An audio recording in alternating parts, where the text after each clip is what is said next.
Good morning. Shabbat shalom to the family of the chosen people of the Hebrew Israelite nation. Glory and honor to our Father Yahweh, the creator of heaven and earth, the creator of the hours of the Shabbat, the creator of rest, the creator of peace, the creator of righteousness and truth, the creator of life, the creator of us, the scattered children of Israel. Glory and honor to his name. Glory and honor to Messiah, Yahweh Shah, our high priest in atonement for our sins, our cousin from the line of the tribe of Judah, who stands for us and gives us righteousness from the Father. Glory and honor to Father Yahweh, and glory and honor to Messiah, Yahweh Shah. Greetings to the 12 tribes scattered into the four corners of the earth. Greetings to the 144,000 among them, the forerunners of the return of Messiah and the soon establishment in just the next few years of the Messianic kingdom. Greetings also to the Gentiles who have received the truth, being grafted in through the blood of Messiah and being introduced to the Father from the Hebrew Messiah and understanding who the true Hebrew people are, the downtrodden people on planet Earth, and standing with them. Blessings to you and greetings to you, Sister Jillian, Isha Shama, JJ Glasgow, Superstar, Will Thesia, Sister Love Blue, Only One Way, David Harriet, Akawan Banya, Yafi, Gary Joseph, all of you, Stephen Kelly, praise the Most High. We're continuing our study in Deuteronomy chapter 4. Now, we started off chapter 4 with the theme of understanding who you are, right? Understanding who you are. Then we talked about understanding who your God is and your relationship to him, your relation between who you are and who he is. You are his chosen bloodline people. You are the only people he has ever chosen. You are the apple of his eye. But we also know you are the punished people. And we'll talk more about that. He is the creator of everything that exists. The sky and the stars in the sky, the firmament and the moon and the sun, which no man could look at for too long without going blind. He is the creator of water and air and trees and grass. He's the creator of mountains. He is the creator of all those things, and he knows each of us by name. Individually, as if we're the only persons that ever existed, he knows us through and through. That's who he is. Now, today we're going to talk about an understanding of our present position as well as our near coming future position. And when we understand that, we must understand a couple of things. First off, we are not a denomination. We are not a religion. And this differentiates us from all the rest of the folks on planet Earth. Today, we will understand that we are not just a nation, but our present position is we are, in fact, a scattered nation. And that's important for us to understand as we're going to look at that this morning. The scattered nation. We are a scattered nation. It's important for us to understand that's our present state. It's important to understand why that is. And it's important to understand the future state of being gathered. Now, I want to bring this up. In the last, let's say, 100 years, last 100 years. So going back, let's go back 125 years. One of the things our enemies are extremely, extremely afraid of, and they have actually created government entities for the express purpose of this fear. They are afraid of us as Hebrews, what they call Black people, what they call Negroes. They're afraid of us uniting. They're extremely afraid of us uniting. And you can always tell one of the servants of Yah by his ability to unite us, ending in his death. And you could always tell the fake ones that they set up to fool us by him trying to unite us and still being alive. Do you understand that? I want to make sure you heard that part. Very important. Because it's very simple. The ones that are risen up to unite us and appear to be doing that will be murdered. The ones that are trying to unite us and nothing seems to happen to them, in fact, they get rich, are our enemies. And they work for our enemies. Both sides look like us. Okay? You can see right through the whole facade just with that. And let's give some examples. Malcolm X was with the Nation of Islam. And when he came up in prison with the Nation of Islam, he wanted to unite us. And he felt like the religion of Islam was a tool, and he would say this himself, it was a tool that could be used to unite us. He believed in what Elijah Muhammad told him about us getting a piece of land for just us in the United States. And he believed that because he wanted to unite us. And he felt like us being united, we would be able to be respected as men. He said this himself. So when he realized, and the fracturing started with people in the Nation of Islam. And again, if you're in the Nation of Islam and you think I'm lying to you, tell me. Because I believe I'm speaking the truth. It started within the Nation of Islam with people thinking he was getting too much attention. And really, a fracturing really started in this regard. In Los Angeles, several Nation of Islam members were murdered by police. Malcolm wanted to do something about that and not just talk. Elijah Muhammad said, no, you don't do anything. This is what started the fracturing.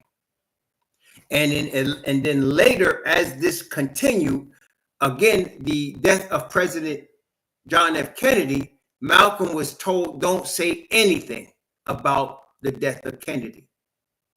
And he said it was a matter of the chickens coming home to roost. That caused Elijah Muhammad to punish him. And that was, again, another point of fracture between Elijah Muhammad and Malcolm X. And it got to the point, once Malcolm X found out that Elijah Muhammad had fathered several children by teenage assistants that had worked for him, and then he publicly, in front of the nation, humiliated these women for getting pregnant. That was the final straw.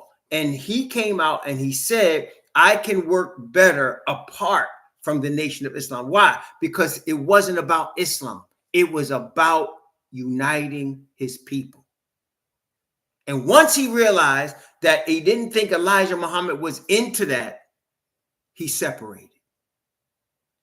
And then he became very outspoken in many areas. But one of the things that he wanted to do as actual action, and this is what he was about. He's like, we are into anything that brings results. That's what he would say. He would say, they've been talking in Washington, they've been making laws, and it's brought no results to our problem. So he said, this is what I'm going to do. He said, I'm going to go and bring the United States up on charges of human rights and the UN. That's what he said he was going to do. And it was at that point he was murdered. And the cover-up was heavy. The cover-up was heavy. It only began recently to be uncovered. As the Most High and the Son of the Most High has told us, everything that's hidden will be brought to light, including that. So it was found out that a sect of followers of Elijah Muhammad out of Newark, New Jersey, came and killed him. And that at the funeral of the leader, the one that had the sawed-off shotgun that fired the fatal shot, there were government people guarding the funeral and not allowing the guy that was doing the research to even go there or even talk to that guy before he died. So that you can see then from this, there was different areas of people that united together that would not normally be together for the killing of Malcolm X and the stopping of his dream of uniting us. Then came out later from the office of, the Freedom of Information Act, how the FBI led by J. Edgar Hoover put out a memo, which and I'm paraphrasing, we want to stop the rise of a Black Messiah. Why? Because he was scared of us being united. And so then came Fred Hampton uniting us. And before he turned 23, he was murdered. Okay. And in both cases of Malcolm X and Fred Hampton, there were people that were close to both of them that were Judases. Again, both of them were trying to unite us. You can know they were sincere by how they ended up. Martin Luther King was trying to unite us in the nonviolent movement. And he had inspired a lot of people. He had money behind him that wasn't of us. But when he started speaking against the Vietnam War, because he said many of us are being sent there to be killed, to reduce our population. When he started speaking against the Vietnam War, all of these fools out here talking about democracy. And what James Baldwin said was true. He said, they're speaking about something we have never seen, that you assure us exists, but we have never experienced it. That was real.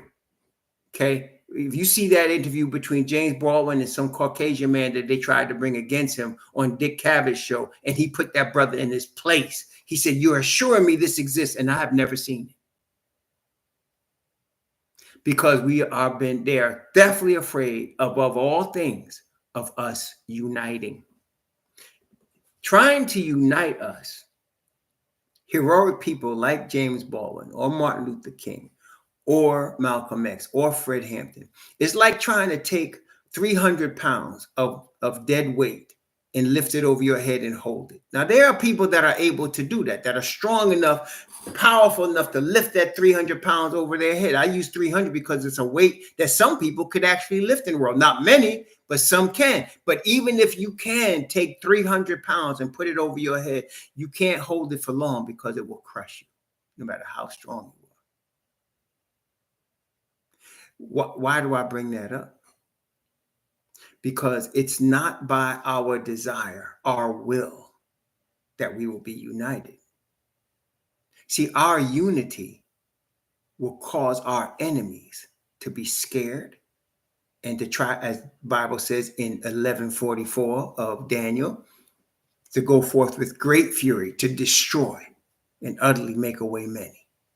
Because that's their greatest fear, our unity. But as Zechariah said, not by might nor by power, but by my spirit, saith Yahweh. So the unifying power is the spirit of the Father. And there's nothing they can do about that. They won't believe that because they believe in man as God. So they're going to always think they can stop it. And if you only have one man, a Fred Hampton or Malcolm X or Martin Luther King, if you only have one man, or Khalid Abdul Muhammad, if you only have one man that's out there putting this out there and boldly speaking for the unity, yeah, they can knock off that man and scatter us again, right? We're going to see what the Messiah said about that and about our present situation. So the sign of us overcoming that desire, that fear that they have of scattering us and making sure we stay scattered, is that the 144,000 will be brought forth with the Father's name in their forehead. They can't stop that.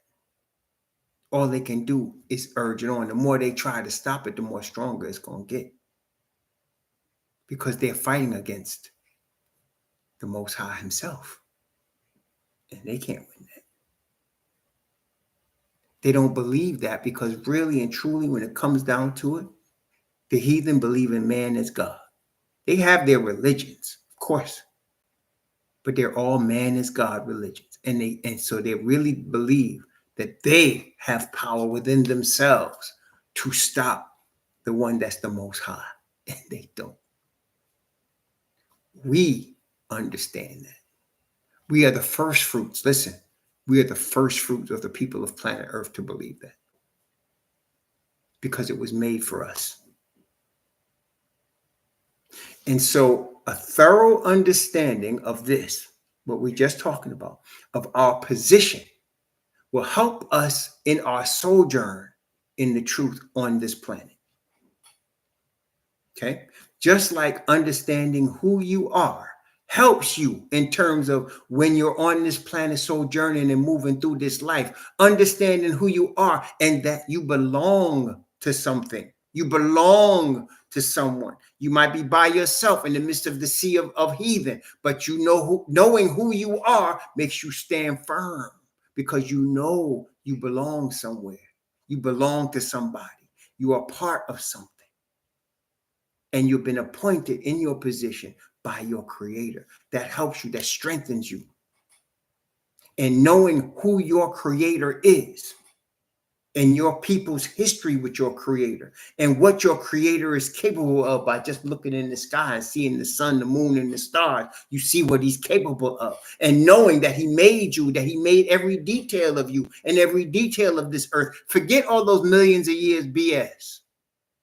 The Most High is only concerned with his people in a 6,000-year period of history. That's all we need to be concerned with. Forget all the millions of years. That don't mean nothing. See, people that use this millions of years philosophy are trying to make themselves into the Most High. That's really what they're trying to do, you know. To a man, whenever they start telling you hundreds of millions of years ago, as if they was there. Using carbon dating that man created. Did the Most High create carbon dating? Did he create that? Is that one of his inventions? Or did they invent that? That alone tells you what you should think about with respect to that. No, the Bible covers a 7,000-year history. That's what it covers. And that's our concern. What happens in that 7,000 years. And that's what he's going to judge us on. What happened in that 7,000 years. So understanding who you are, who your creator is, what time it is, gives you power and strength that nobody could take from you. Because to take that from you is to take away your faith. And that's one of the things we can choose to have. Faith. Conviction. Nobody can take that from you unless you want them to. You must choose to allow them to. And that's the hardest work of our Satan, to take away our faith, to take away our conviction. He has not been able to do it because we've been called. That's right. He cannot pluck us out of the Father's hand. Besides, say, you can't pluck you out of my hand, and I'm in my Father's hand. And no man can take us from my Father's hand. And you can see by your history, even in the nations that now exist, the United States or Canada or the British, you can see by your history in these nations, they have done everything to try to destroy you, and you're still here. They have done everything to try to discourage you, and you're still encouraged. They have done everything to demean you, to make you feel less of a man. They have done everything, and you're still here. Quiet is kept. There's a strong contingent of us standing strong, standing firm, regardless of the men wearing dresses, regardless of the women thinking they're ahead of us, regardless. There's a firm contingent of us. Like, no, this is not what we have seen recently. You want to talk about current events? So I won't name no names. I'll just tell the story as it's reported. A brother had an 18-year-old son. The son went for a joyride in a stolen car. The police found the car. In fact, the son actually slept in the stolen car that night with his friends. The police found the car. They ran in the car. The young brother jumped out the car and was running away from the police. And the officer yelled, "He has a gun," and murdered him while he was running away and claimed self-defense. Now, listen here. As long as you've been in these countries, you know that's what they do, right? They murder you and claim self-defense. They've been doing that a long time, right? Now, the brother's father decided, "You took my son. One of your fates are sealed." And he took issue with that, and he expressed that issue in taking the life of one of them. They brought the brother to court for what they call an arraignment, and the courtroom was filled with them. And the brother stood firm, unafraid, unapologetic. That was an inspiration to me, seeing him do that. And I know they will not like that because they hate when we stand firm. But I got to give that brother credit. If it was my son, if it was your son, how would you feel? If it was your son that they cut down like that while he was running away? See, they acted as if because he had a gun, that was the reason, the justifiable reason for murdering him. But I know even here in Florida, if a dude or somebody's on your property and they are running away from you, even if they are armed, but they're running away and you shoot them in the back, you're going to get arrested. In fact, that happened in Texas. A man came out his house with his son, and people were trying to break into his car, and they ran away when they saw him, and he shot him, killed him, and they arrested him because he shot him in the back. If they're running away, you can't shoot them. If they're in your house, you can shoot them. But if they're outside your property, they got off your property and they're running, you can't shoot them. You can't do it. So this police officer, they say he was justified because the young brother had a gun. The brother was running away. See, they had the camera showing the brother running away. And the dude, and they said within 6 seconds, that gentleman got out of his car, pulled his gun and fired. Within 6 seconds, that young brother was dead. And the father wasn't having it. He just wasn't having it. Okay, he just wasn't having it. But that's how scared and how much hate they have for us. And that's how we are now, standing firm and not afraid. It's already begun, brethren. You heard where the new pope comes from, right? The two beasts are coming together. We're going to talk more about that on a Wednesday night, but the two beasts are coming together. If you know, you know.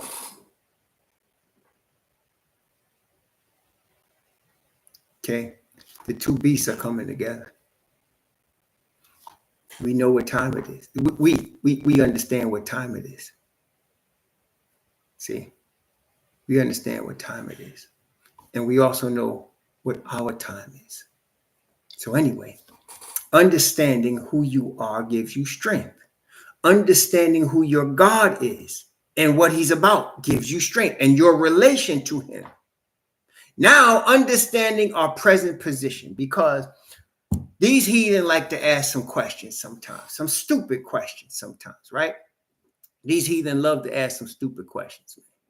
And that's purposely done for their propaganda machine. One of the stupid questions is, what church do you go to? Have you heard this particularly stupid question? What church do you go to? And when you say, I don't belong to any church. No. What you doing for Christmas? And when you say, I don't do Christmas, no. What's your plans for Easter? I don't do Easter. No. You don't believe in Jesus.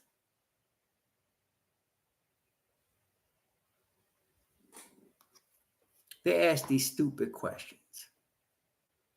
And our answers do not satisfy them because we are different. We don't go to a church in terms of a denomination, an organized religion, because from bloodline, we are a nation.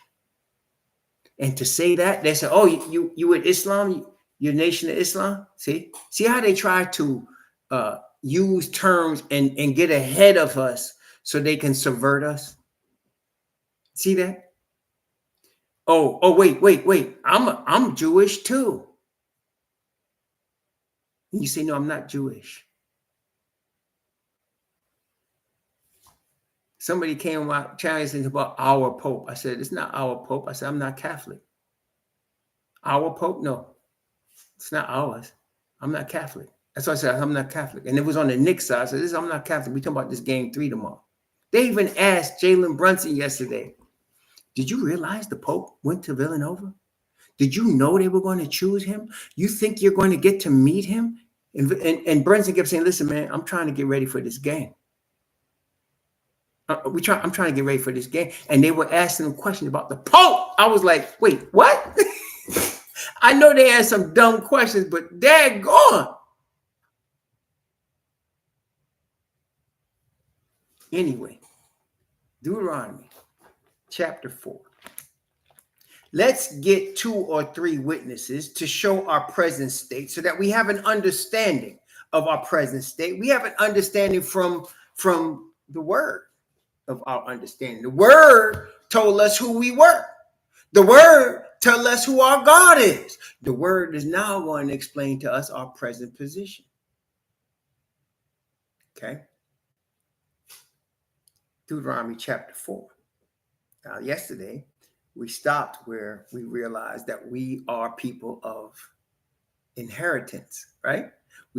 We are people of inheritance. We are the inheritance of the Father, and we are the inheritance. We're going to receive an inheritance of the kingdom, right? So we understand, and we understand people die when somebody gets an inheritance. In fact, we know that he said, I redeemed you out of Egypt because people in Egypt had to die. The firstborn had to die for him to say, you are my inheritance. I just inherited you from Egypt. And you're going to inherit the land of Canaan, which means them people are going to be destroyed. Because we are his inheritance. And we are also the people that inherit. We are people of inheritance. Praise the Most High. So now let's start at verse 21. So this is Deuteronomy chapter 4 and verse 21. I'm going to read from 21 down to 27. No, 21 down to 28. Yes, 21 to 28. This is Deuteronomy chapter 4 from verses 21 to 28. Furthermore, Yahweh was angry with me for your sakes and swear that I should not go over Jordan, that I should not go in unto the good land which Yahweh thy Most High giveth thee for an inheritance. But I must die in this land. I must not go over Jordan, but ye shall go over and possess it. Take heed unto yourselves, lest ye forget the covenant of Yahweh your Most High, which he made with you, and make you a graven image, or the likeness of anything, which Yahweh thy Most High hath forbidden thee. For Yahweh thy Most High is a consuming fire, even a jealous Most High. When thou shalt beget children and children's children, and ye shall have remained long in the land, and shall corrupt yourselves, and make a graven image, or the likeness of anything, and shall do evil in the sight of Yahweh thy Most High, to provoke him to anger, I call heaven and earth to witness against you this day, that ye shall soon utterly perish from off the land whereunto ye go over Jordan to possess it. And ye shall not prolong your days upon it, but shall utterly be destroyed. And Yahweh shall scatter you among the nations. And ye shall be left few in number among the heathen, where Yahweh shall lead you. And there ye shall serve gods, the work of men's hands, wood and stone, which neither he see, nor hear, nor eat, nor smell. So he says, if we worship other gods, we would be scattered into nations that worship other gods. Again, let me be clear here. We don't worship the same God as the nations. The God of Christianity is not Yahweh. The Messiah of Christianity is not Yahweh Shah. This Jesus that they worship, and this is the thing, I want to explain this as clearly as the Most High allows me to. It is not for the heathen to understand what we have been given. It is only for us to understand. First, I want to make sure you got that part. Testing 1, 2, 3. It is not for the heathen to understand what we have been given. It is for us to understand. Do you understand that? No pun intended. Okay. First step.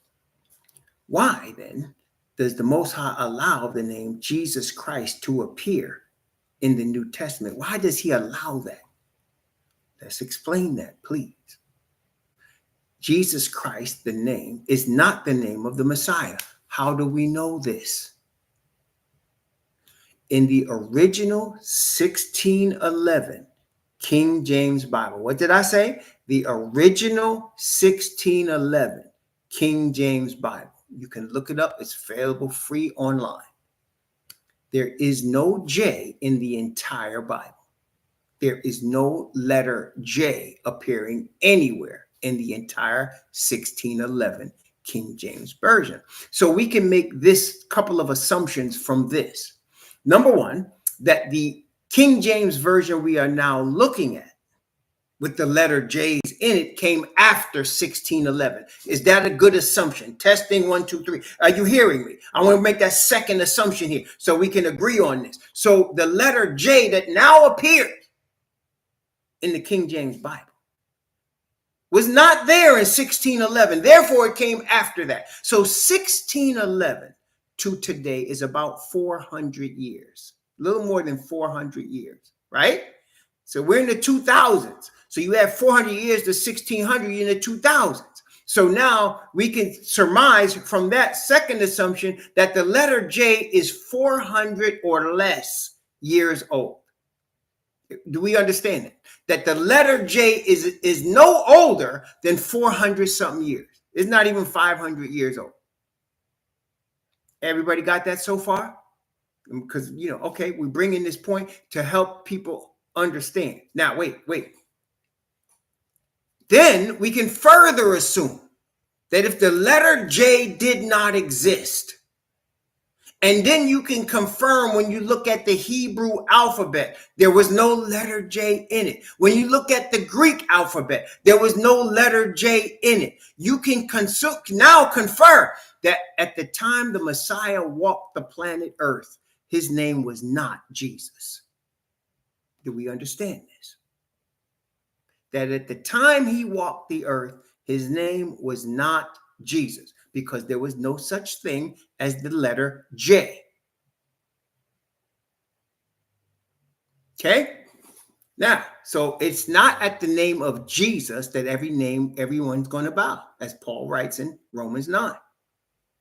It's at a name that's not Jesus. Now, let's do some basic stuff.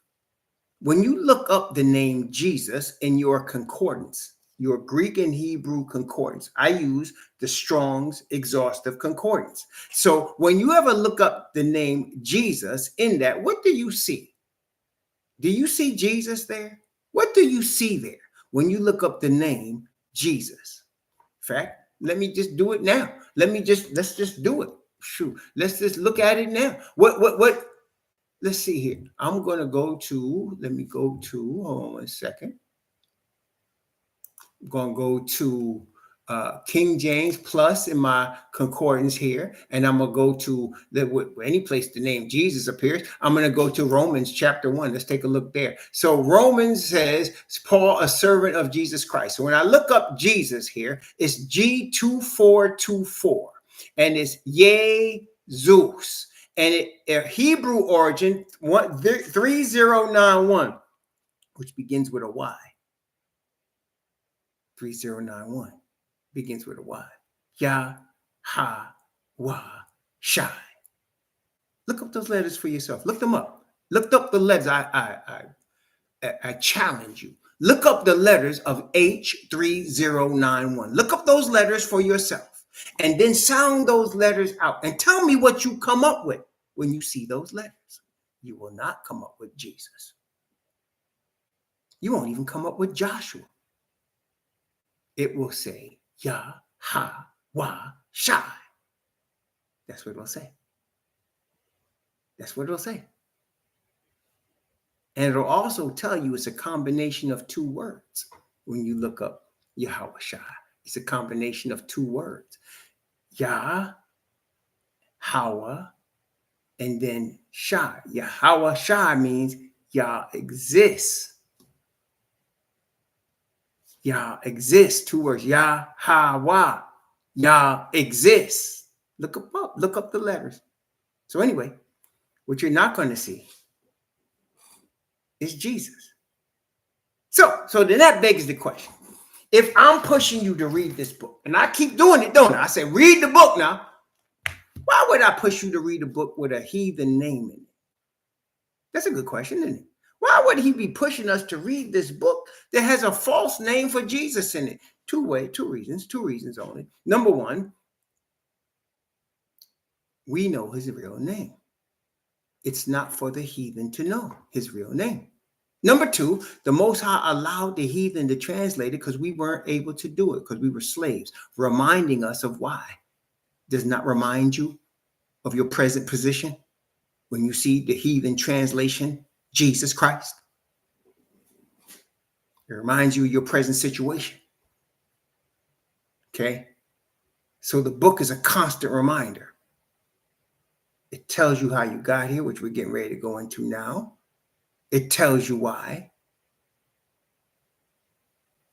And so the Christians have run off with this J and chanting the word Jesus.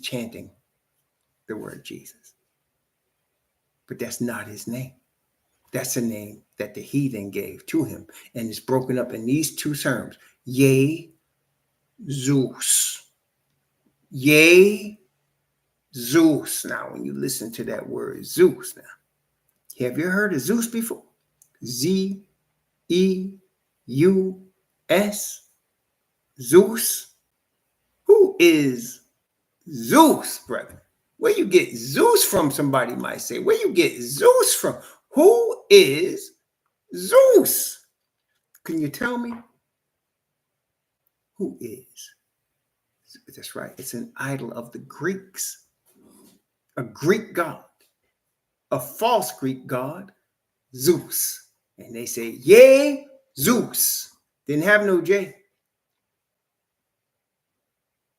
So the Christians have run off and said the Old Testament is done away with. We're all under Jesus. And now you can see they have no idea what they're talking about. No idea.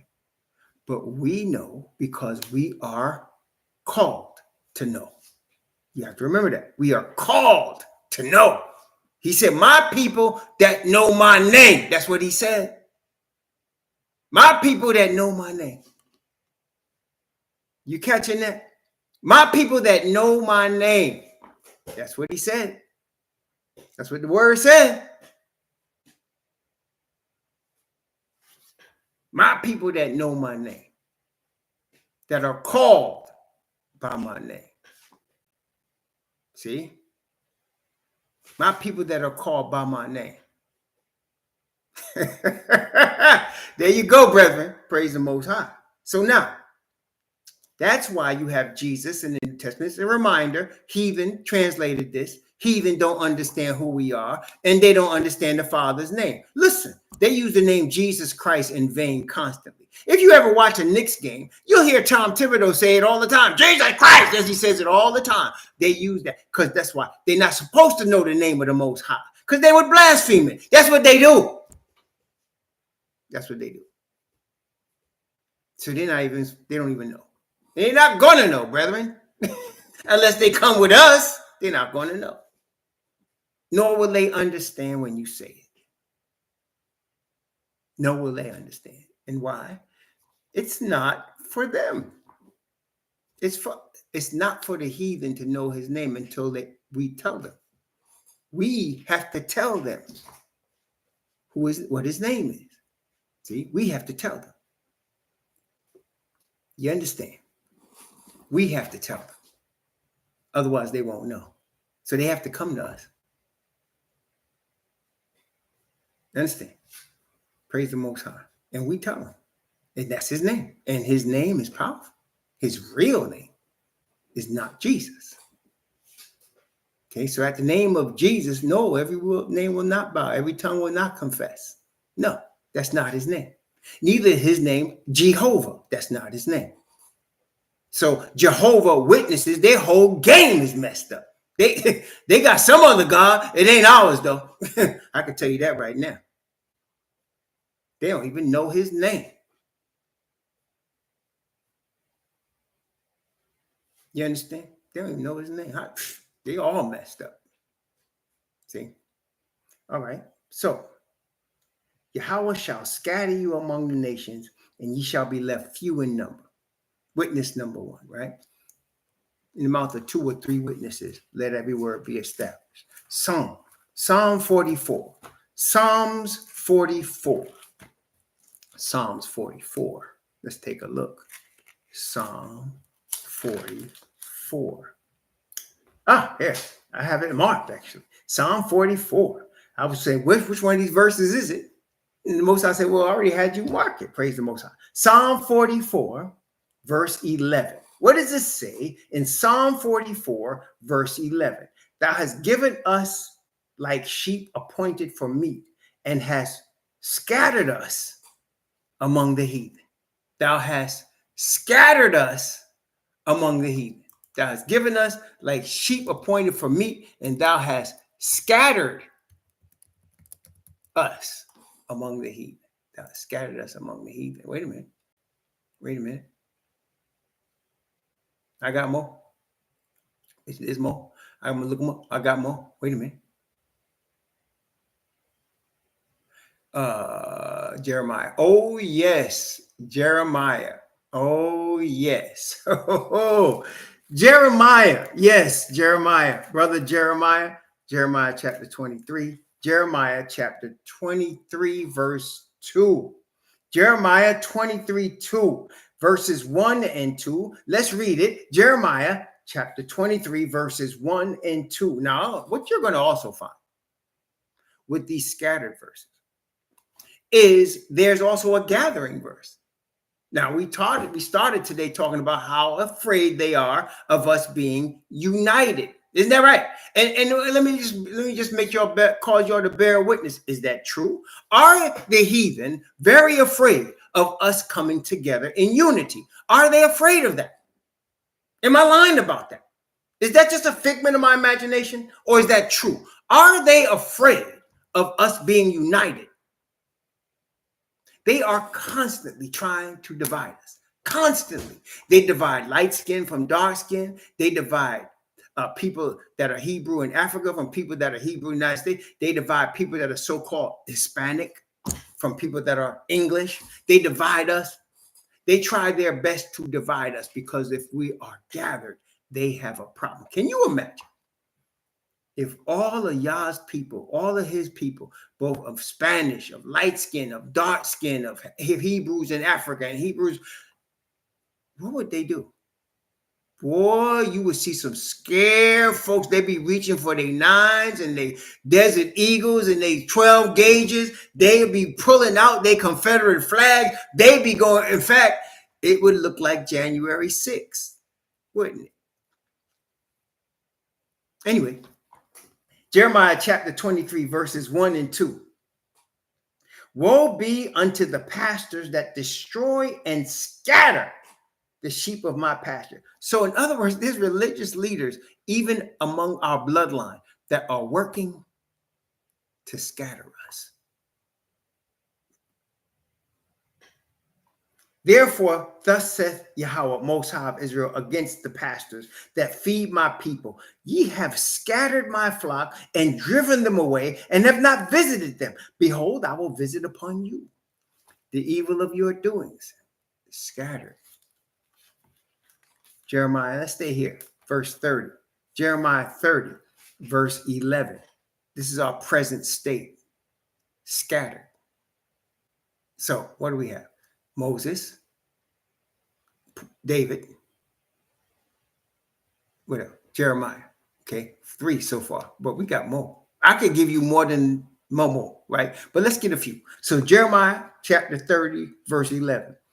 For I am with thee, saith Yahweh, to save thee, though I make a full end of all nations whither I have scattered thee.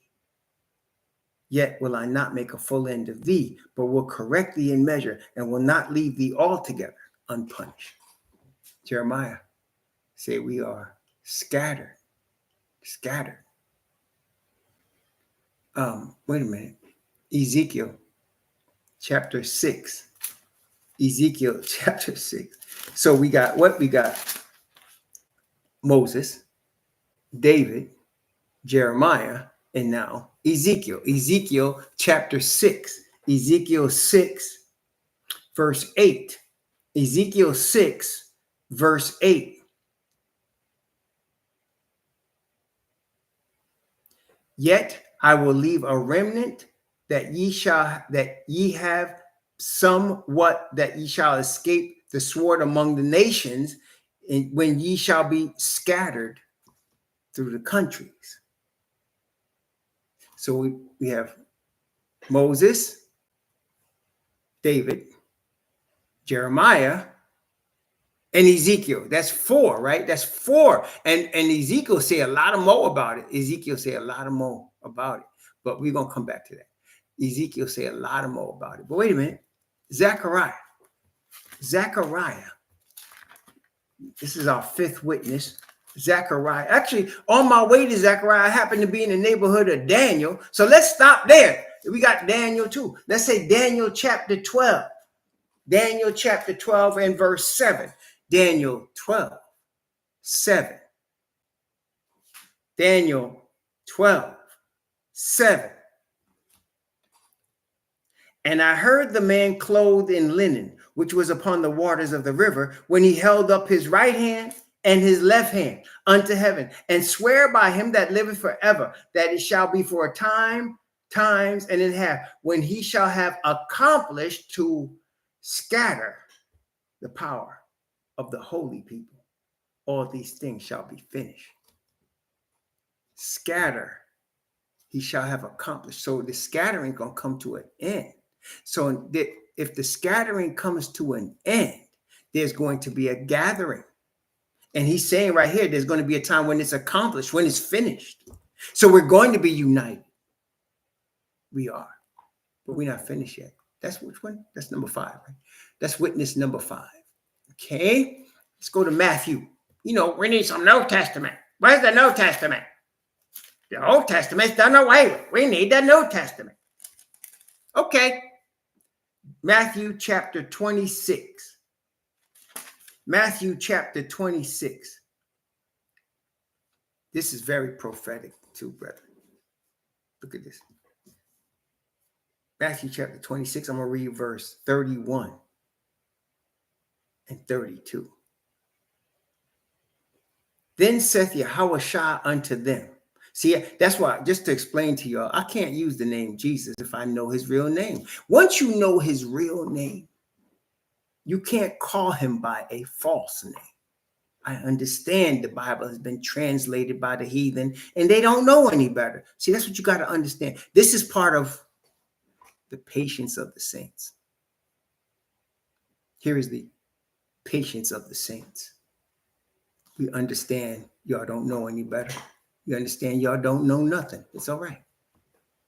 We understand what we know, and we know his name.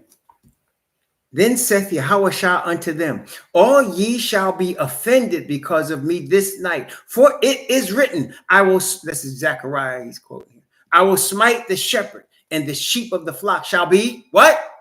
Scattered. I want you to know how deep this is. So by killing the Messiah, and he was killed in part because our bloodline leaders turned them into our enemies. It caused us to be scattered. This is the falling away, the beginning of the falling away that Paul talked about. There must be a falling away first. We are scattered, and then we are brainwashed into white J Jesus. Isn't that right? And we are sold by the Hamites. No, we wasn't sold. We didn't sell ourselves into slavery. Don't believe that stupid propaganda. The Hamites. That's what Joel, in fact, let's go back to Joel for a second. Go back to Brother Joel for a second. Joel. We're going to get some more New Testament. Don't worry about you Christians. We're going to have some New Testament for you. Don't worry about that. But let's see. Joel chapter 3. Joel chapter 3.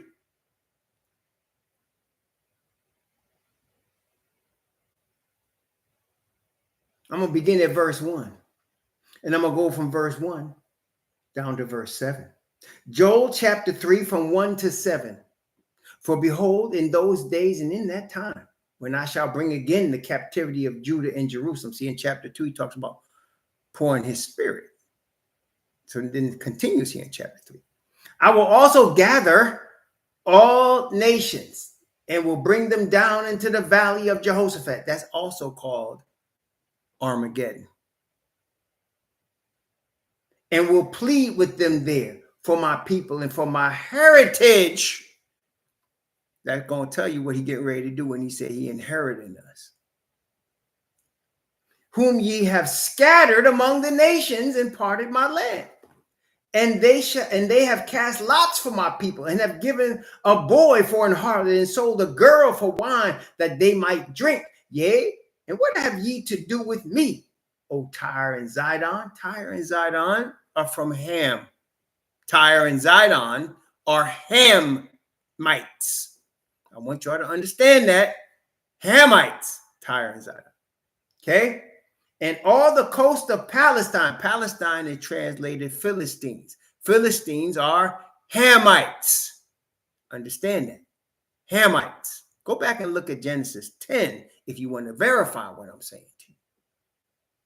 Will ye render me a recompense? And if ye recompense me swiftly and speedily, will I return your recompense upon your own head? Because ye have taken my silver and my gold, and carried into your temples my goodly pleasant things. The children of Judah and the children of Jerusalem have ye sold. Sound like selling of us to me. Where did they sell us? Unto the Grecians. You want to know who the Grecians are? Wait, do you think the Grecians are European, perhaps? Are the Grecians Hamites? Are the Grecians Semite? Well, if you ask some of them fools, they'll tell you, yes, obviously, but they don't know what they're talking about. According to the word, the Grecians are from the children of Japhet, who we know to be Europeans. So let's break this down further. So the Hamites sold Israelites to Europeans. Do we got that? I want to make sure we got that clear. All you Christians, understand what happened. The Hamites sold Israelites to Europeans. So you can stop all this we sold ourselves crap that you people try to come up with. The Bible telling us the truth. We don't need to listen to your foolishness. Wait a minute. That you might remove them far from their border. Behold, I will raise them out of the place whither ye have sold them, and will return your recompense upon your own head. That's what's coming. And they're not ready for it. That's what's coming. They're about to get hit with the recompense. And they ain't going to be happy about that. So the Bible said, I'm going to smite the shepherd, and the flock shall be scattered. So we were scattered. That's what Messiah said when he said in Luke, and Let's go to Brother Luke. We need another witness. Wait a minute. Now we got, let me see here now. We got what? We got Moses, David, Jeremiah, Ezekiel, Daniel, Matthew. We still hadn't even touched, oh wait, we did say Daniel. Yep, we didn't even touch Zechariah. But Zechariah was mentioned here in Matthew. That's where he got it from. I will smite the shepherds. That's Zechariah 13. Zechariah. Luke, let's go to Brother Luke. Another Hebrew. Some say, well, he's half Hebrew. See, that's because you're trying your best to divide us. No, ain't no such thing as half in the Bible. When you have a heathen parent and a parent of the bloodline, the Bible say you have to declare, let the redeemed of Yahweh say so, whom he has redeemed from the hand of the enemy. So declare. You know, there was this woman, straight child of Yafet, and she wanted so bad to be one of us that she actually passed as one of us. She had so many people that believed she was one of us until somebody did some research and asked her family and said, no, she white. She ain't black. And she declared herself as black, and black people got all upset. And I thought that was stupid. Why would you get upset when one of them wants to be you? They should all want to be you. Do you understand that? They should all want to be you. I was proud. I said, see, she know what's up. She know what's up. Why y'all mad because she's trying to be us? I never understood that. What are you tripping for? She want to be us. I have no problem. Let her try to be us. Cool. And they blackballed her, and they tried their best to dog her because she wanted to be us. Isn't that amazing? Anyway, Luke chapter 21. Luke chapter 21, verse 24. This is again another witness, Luke chapter 21, verse 24. And they shall fall by the edge of the sword and shall be led away captive into all nations. And Jerusalem shall be trodden down of the Gentiles until the times of the Gentiles be fulfilled. See, scattered by the Gentiles, scattered by the Judases among us, scattered. Praise the Most High. Praise the Most High. That's 7, right? Or is that 8? I lost count. Wait a minute. We got more though. Yeah, we got some more. Oh. I got 2 more. I could give you 7 more. But let me just limit it to this 9 that we got right here. That's 8, John. Okay, let me limit to 10 then. They got 10 commandments. Let's get 10 witnesses, right? All right, wait. Let's go to John, Gospel of John. John, another witness, John chapter 11. John chapter 11. After the resurrection of Lazarus. This happened after the resurrection of Lazarus. I'm going to begin at verse 45 and go down to verse 52. This is Gospel of John chapter 11 from verse 45 to verse 52. If anybody's wondering, why do I keep doing that? There are people that are deaf and they're looking at this in CC. And I want to be clear as to the verses we are using so that you can clearly go back and look at them. This is the Gospel of John, chapter 11, from verse 45 to verse 52.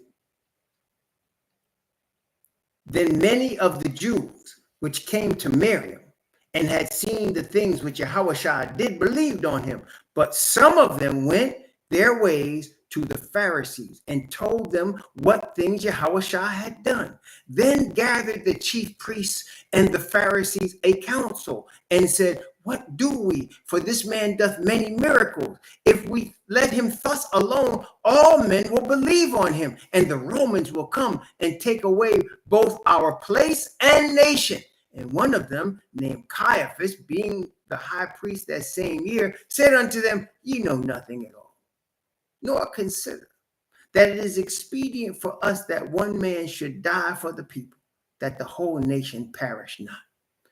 And this spake he not of himself, But being high priest that year, he prophesied that Yahushua should die for that nation.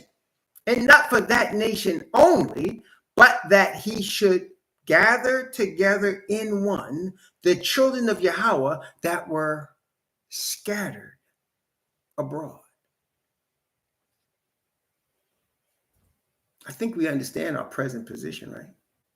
So if somebody asks you what church you belong to, you're part of a scattered nation. You understand? You're part of a scattered nation. One more. I said one more, right? That's number 9, right, Brother Joseph? We need one more. I got one more. Here we go. Brother 140th Street from Harlem. He was asking about this book yesterday. And I did mention this yesterday. But now we have James as one of our witnesses. James chapter 1, verse 1. James chapter 1, verse 1. Brother Donnell, 140th Street, Donnell said, from Harlem, he said, well, tell me a little bit about James. Okay. James chapter 1, verse 1. Here's your New Testament. James, a servant of Yahweh and of the Master, Yahushua Mashiach, to the 12 tribes which are scattered abroad, greetings. James is writing a letter. This is an epistle. And the epistle wasn't written for just anybody. He tells you in the first verse who this epistle is for. He says, I am a servant of Yahweh and of the Master Yahushua Mashiach, and I'm writing this epistle to the scattered 12 tribes. Scattered. We are a scattered nation. And they, that is our enemies, want it to be that way. Because if you're scattered, that's when you find yourself mostly by yourself. Have you experienced that? He scattered us because that we'll be by ourselves. And where we are, wherever we are, he promised us he will be a sanctuary to us. What does that mean? You must learn to stand firm on who you are and who your God is and what your position is as a scattered nation. Don't worry about being in the minority because you're scattered. It's okay. But soon you're going to be gathered. As a matter of fact, let's look at the gathering, shall we? All right, let's start in Deuteronomy again. Let's look at the gathering. Let's look at that. Deuteronomy chapter 30. Yes, you know Deuteronomy chapter. Wait. Let's go back a little further. Deuteronomy chapter 16. Deuteronomy 16. Yes, Deuteronomy 16. Let's go back a little further. So, let me see here. I'm going to start at verse 13. I'm going to start at verse 13. Okay? I'm going to go from verse 13 down to verse 15. Okay. So this is 13 to 15. Deuteronomy chapter 16, verse 13 to verse 15. And you Hebrews will understand what we reading here. Now the heathen will not understand, but they not supposed to understand. They got to come to us. Why? Because this word is not for them. This word is for us. Moses wasn't talking to them in this book. These be the word. He was talking to us. So let's read what he's been given for us. You know, my little daughter, Jillian, when she was little, right? When she first started talking, kids are so cute. When they first start talking, oh my God. It drives, Akawamba, I got a little daughter, man, it just melts my heart when I see her. So cute when they little. The time goes by too fast. You wish they could stay that way, but they can't. They got to grow up, right? So my little daughter, she's my oldest daughter. Whenever I went to the store, right? She don't know, but Mommy and I use the term even to this day. Whenever I used to go to the store, when I came back from the store, I have all these plastic bags. And she said, Daddy, what you got for us? And he used to always make me laugh. Daddy, what you got for us? And so when me or Mommy go shopping and we come back, she said, what you got for us? Well, let me tell you something. Let's read what our Father got for us. Deuteronomy chapter 16 from verse 13 to verse 15. What he got for us? All right. Thou shalt observe the Feast of Tabernacles 7 days after thou hast gathered in thy corn and thy wine, and thou shalt rejoice in thy feast, thou and thy son and thy daughter and thy manservant and thy maidservant and the Levite and the stranger and the fatherless and the widow that are within thy gates. 7 days thou shalt keep a solemn feast unto Yahweh thy Most High in the place which Yahweh shall choose, because Yahweh thy Most High shall bless thee in all thine increase and in all the works of thy hand. Therefore thou shalt surely rejoice. So there's a feast particularly, specifically made for us to be gathered together. And listen, the Most High made this feast for us. Isn't that right? He made this feast for us and for those. Look at it. He said the maidservant, the manservant, the Levite, and the stranger, and the fatherless and the widow that's within our gate. So if you down with us, you in the feast with us. Y'all got that? Brother Weo Thesia, Sister Isha, Brother Frankie, y'all mercies. If you down with us, you in the feast. And it's a gathering together of us. It's us being united. It's us. You with us, you in. You ain't got to worry about it. I'm with the Hebrews. Come on in and let's ride. Wait a minute. Let's go to Deuteronomy chapter 30. Let's let Moses give us, it's still one witness, according to the rule of the word, but it's still beautiful though. All right. It's still beautiful though. Look at Deuteronomy chapter 30. Deuteronomy chapter 30. From 1 down to verse 5. Deuteronomy chapter 30 from 1 to 5. So whenever we're gathered together, it's the Feast of Tabernacles. You want to know when the Messiah going to come back? You got to know when's the Feast of Tabernacles. Please don't listen to the heathen. People that worship Talmud ain't going to be able to tell you nothing. Let the Father Yah tell you. You don't need them. Why go back to Egypt? We've been delivered from Egypt. You understand? We don't need them telling us. We can know. We know how to look at the moon. Praise the Most High. Deuteronomy chapter 30 from verse 1 down to verse 5. And it shall. Prophet, it shall surely, definitely, it shall come to pass. When all these things are come upon thee, the blessing and the curse which I have set before thee, that is, scattering is the curse, and thou shalt call them to mind among all the nations, whither Yahweh thy Most High have driven thee in our scattered state, and shalt return to Yahweh, and shalt obey his voice according to all that I command thee this day, thou and thy children, with all thy heart, with all thy soul, that then Yahweh thy Most High will turn thy captivity and will have compassion upon thee, and will return and gather thee from all the nations whither Yahweh thy Most High have scattered thee, if any of thine be driven out into the outmost parts of heaven. From thence will Yahweh thy Most High gather thee, and from thence will he fetch thee, and Yahweh thy Most High will bring thee into the land which thy fathers possessed, and thou shalt possess it. And he will do thee good and multiply thee above thy fathers. Speaking of that, I'm in the book of Joshua now. Do you realize there was a whole bunch of land? The father told Joshua, you old now. And there's still a whole bunch of land for y'all to get. They couldn't even get all the land that was really theirs. See? But in the gathering together, in the Feast of Tabernacles, we're going to take it all. And not just take it all. We're going to have the whole earth because we're going to be the cousin of the King of Kings. So we're going to take it all. He's going to raise up David and give us the whole land. And then King of Kings going to give us the whole planet. Yep. Joshua was old, and the Bible says he was old and well stricken. He said, there's still a whole bunch of land to get. And so then he said, okay, we're going to just divide what y'all ain't got yet and give it to these tribes so that they could go get it. There's still and they didn't get all the land. That they still didn't get it all. Okay, they still didn't get it all. So We're going to have it all. We're going to have it all. We're going to have all the land. That's right.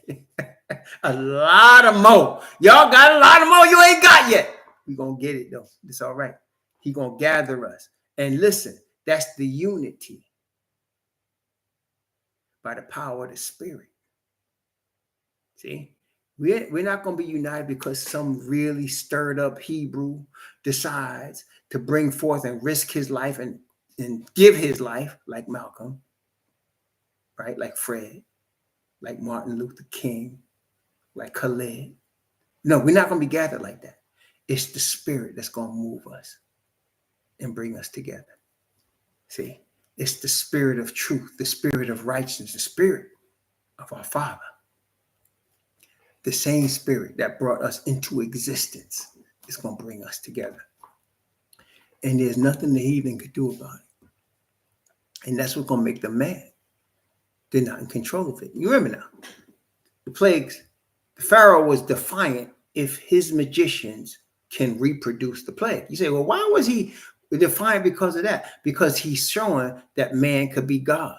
That Moses' God wasn't the only God. Man was also God. That's what he was trying to show. And so the gathering together of us by the Spirit of the Father is something that our heathen enemies are trying their utmost to prevent. As we are gathered together by the Spirit, we don't need to be debating about doctrine and stuff. Just we need to be one accord in the Spirit of the Father. And we will be bearing witness with each other's spirit of who we are. See how that is? We'll be bearing witness with each other's spirit of who we are. It's like if you're a black man in America and you ever been in this situation, you've been brought in, maybe you're in an office, maybe you've been hired by some company, right? And you walk into the office and there's only you and one other person that looks like you. And you seem to have a kinship without speaking. Why? Because you know both of you are in the same position. Never happened to you before? And you say, man, and you just quietly look at each other and you both know that you're together in this minority situation, right? And you ain't got to even say anything, and you'll understand that. See, it's going to be on a higher level than that, because not only will we understand who we are without speaking, the Spirit will bear witness with our spirit that we're of the same Spirit. See, that's really where we you want to know what causes our fellowships to be sweet? It's because we're all of the same Spirit. We may not all be in the same part of the journey. Some of us are ahead, some of us behind, some of us in the middle, but we're on the same path and being put on that path by the same Father of the same Spirit. See, praise the Most High.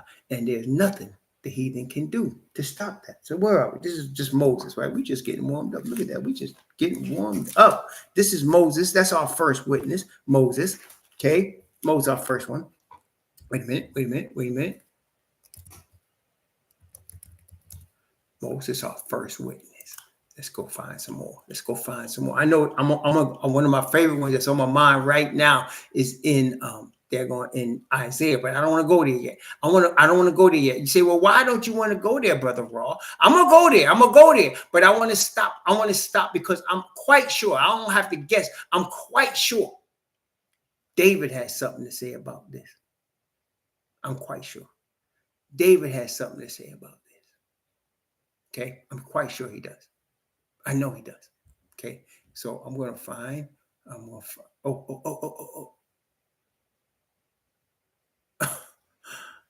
Psalm 107. Psalm 107,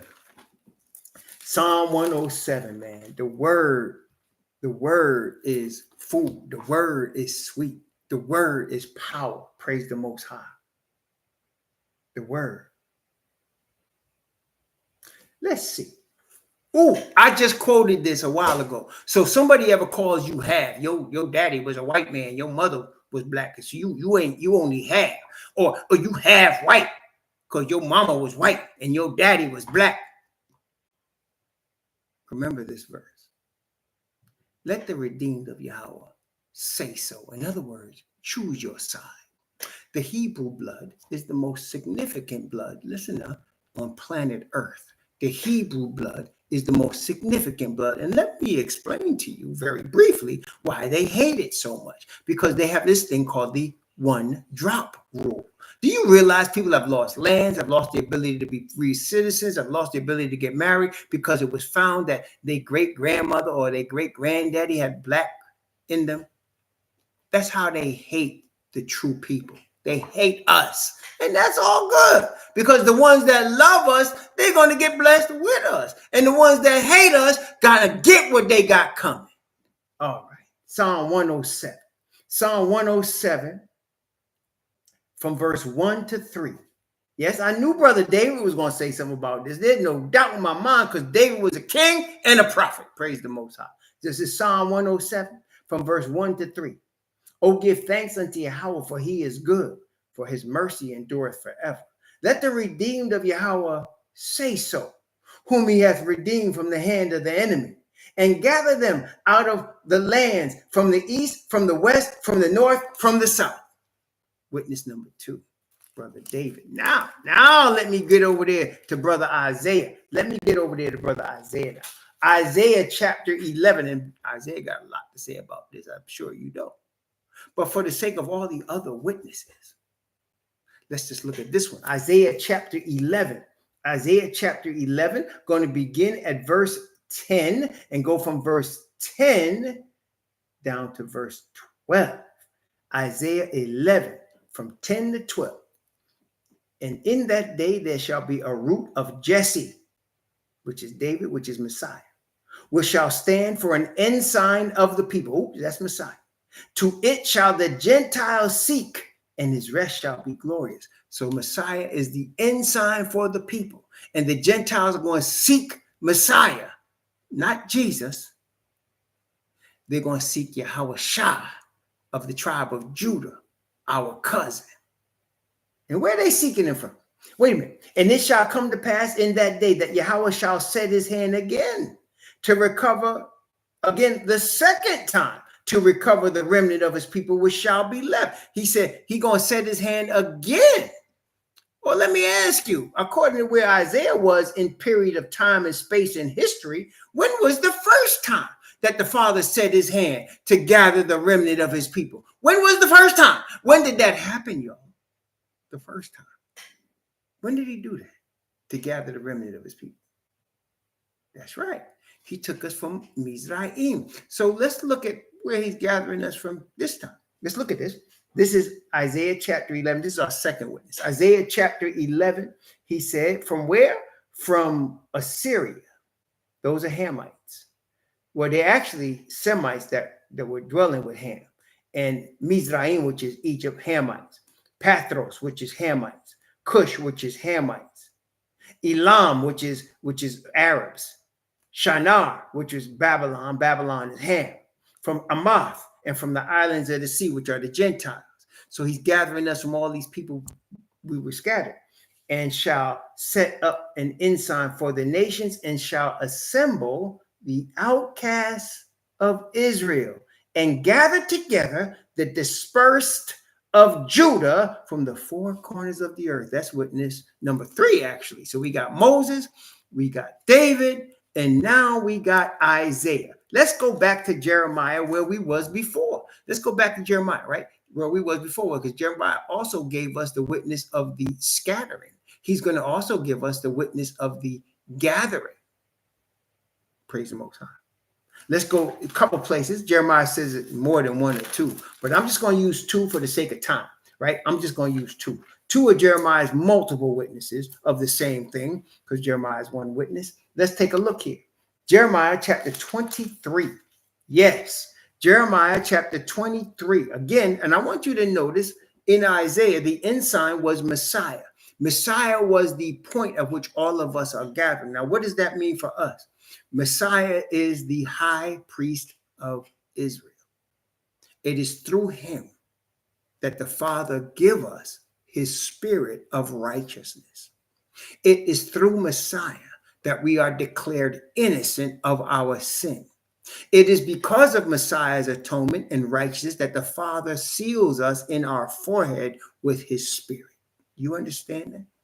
And so that's why Messiah is referenced in Isaiah, and Messiah is going to be referenced here in Jeremiah. Watch this, Jeremiah chapter 23. We're going to begin at verse 5 and go down from verse 5 down to verse 8. This is Jeremiah chapter 23 from verses 5 to verse 8. Behold, the days come, saith Yahweh, that I will raise unto David a righteous branch, and a king shall reign and prosper, and shall execute judgment and justice in the earth. In his days, Judah shall be saved, and Israel shall dwell safely. And this is his name, whereby he shall be called Yahweh, our righteousness. Therefore, behold, the days come, saith Yahweh, that they shall no more say, Yahweh liveth, which brought up the children of Israel out of the land of Egypt. But Yahweh liveth, which brought up and which led the seed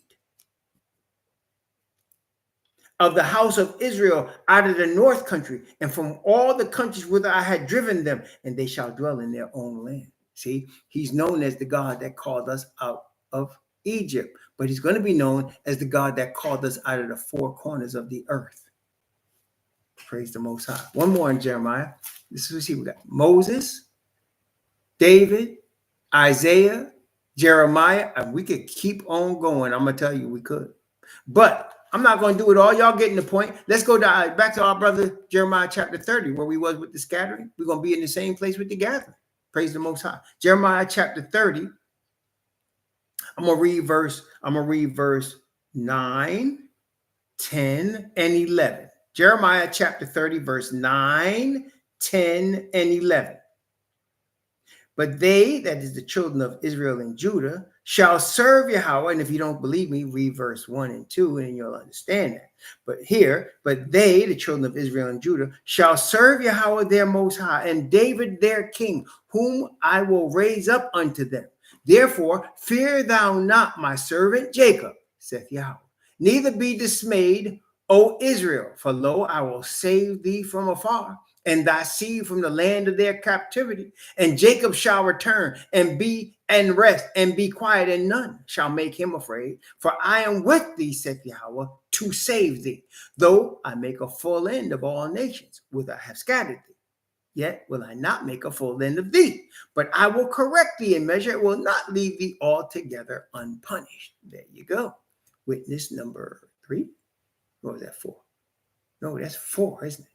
This Moses, David, Isaiah, Jeremiah, and of course, you know, we got brother Ezekiel.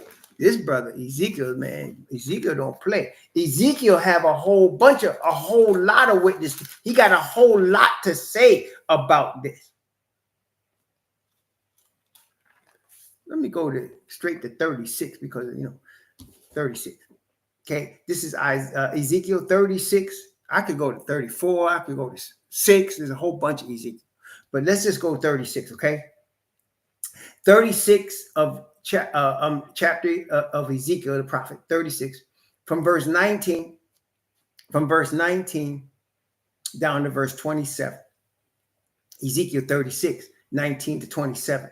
And I scattered them among the heathen, and they were dispersed through the countries. According to their way, according to their doings, I judged them.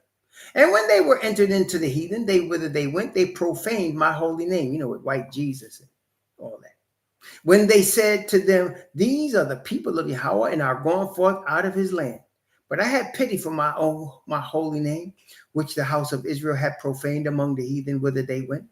Therefore say unto the house of Israel, so this is for us, thus saith the Most High Yahweh, I do not this for your sakes, O house of Israel, but for my holy name's sake, which ye have profaned among the heathen, whither ye went. And I will sanctify my great name, which was profaned among the heathen, which ye have profaned in the midst of them.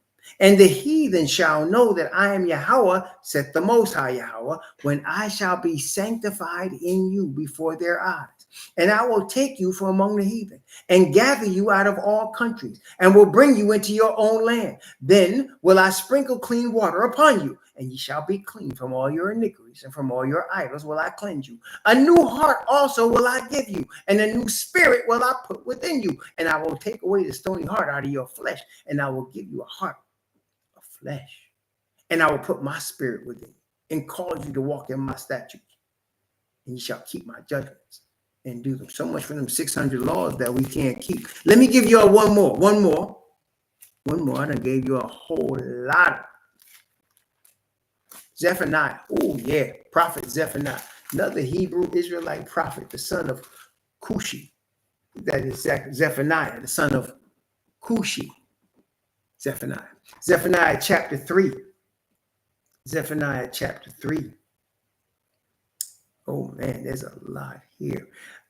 Yeah, there's a lot here. Okay, I'm going to begin at chapter 3. I'm going to begin at verse 8. Kind of tells the whole story. This is our last witness. Don't worry about it. Zephaniah chapter 3. Beginning at verse 8. And I'm going to go from verse 8 to verse 18. Therefore, wait upon me, saith Yahweh, until the day that I rise up to the prey. That's what's come. For my determination is to gather the nations, that I may assemble the kingdoms. Why? To pour upon them mine indignation, even all my fierce anger. For all the earth shall be devoured with the fire of my jealousy. For then will I turn to the people a pure language, and that they may all call upon the name of Yahweh to serve him with one consent from beyond the rivers of Ethiopia, my suppliants. Even the daughter of my dispersed shall bring mine offering. In that day shalt thou not be ashamed for all thy doings wherein thou hast transgressed against me. For then I will take away out of the midst of thee them that rejoice in thy pride, and thou shalt no more be haughty in the house of my holy, because of my holy mountain. I will also leave in the midst of thee an afflicted and poor people that shall trust in the name of Yahweh. The remnant of Israel shall do no iniquity, nor speak lies, neither shall the deceitful tongue be found in their mouth, for they shall feed and lie down, and none shall make them afraid. Sing, O daughter of Zion. Shout, O Israel. Be glad and rejoice with all the heart, O daughter of Jerusalem. Yahweh hath taken away thy judgments and hath cast out thine enemy. The King of Israel, even Yahweh, is in the midst of thee. Thou shalt not see evil any more. In that day it shall be said to Jerusalem, fear not, and to Zion, let not thy hands be slack. Yahweh thy most high in the midst of thee is mighty. He will save. He will rejoice over thee with joy. He will rest in his love. He will joy over thee with singing. I will gather them that are sorrowful for the solemn assembly, who are of thee, to whom the reproach was a burden. I think we got enough witnesses of the gathering. So we know our present condition is a scattered nation that is soon to be a gathered nation. The gathering takes place by the power of the Father's Spirit. That's what gathers us. We can yell and scream and talk about unity all we want, starting businesses and getting green paper all we want. That ain't going to gather us. That ain't going to unite us. What's going to unite us is the eternal, supernatural power of the Father's Spirit that overwhelms these heathen. You know, I was listening to Diggable Planets. I've been getting into Diggable Planets recently, reviving Diggable Planets. Y'all know who Diggable Planets are? Y'all remember Diggable Planets from the 90s? They're the ones that sang, The Rebirth of Slick, right? Well, there's this other song they got called Black Ethology, right? Yeah, I'm cool like that, right. The sister say, I'm 68 inches above sea level, 93 million miles above these devils. That is bad, man. She said, I'm 68 inches above sea level, 93 million miles above these devils. And she's right. Because that's how high our God is above all of us and has us and knows us. Praise the Most High. Oh, that's your wife's favorite group? Yeah, Diggable Planets. I got a whole playlist with Diggable Planets, man. I love Diggable Planets. But yeah, she said that. That was a ladybug. Ladybug. Yep. Praise the Most High. Yeah, that's right. Butterfly. Ask Butter how I own, man. Cleopatra Jones. There you go. But she said she's 93 million miles above these devils. That's how you are. You by yourself because we scattered, but you're not by yourself. The Father is with you. And he's more than 93 million miles above these devils. Praise the Most High. Now, the devils are probably asking, who are the devils? Anybody that's against us. Anybody that's working against us. And if you're not with us, you're against us. Any person that's not acknowledging who we are and understanding who our God is. Any person that's trying to deny us is our enemy and is one of the devils. Praise the Most High. And the whole system is developed by devils to try to hurt us. But we're still here. Praise the Most High. May the Most High bless you and keep you. May he cause his face to shine upon you and be gracious unto you. And may he lift up his countenance upon you and give you peace. Shalom.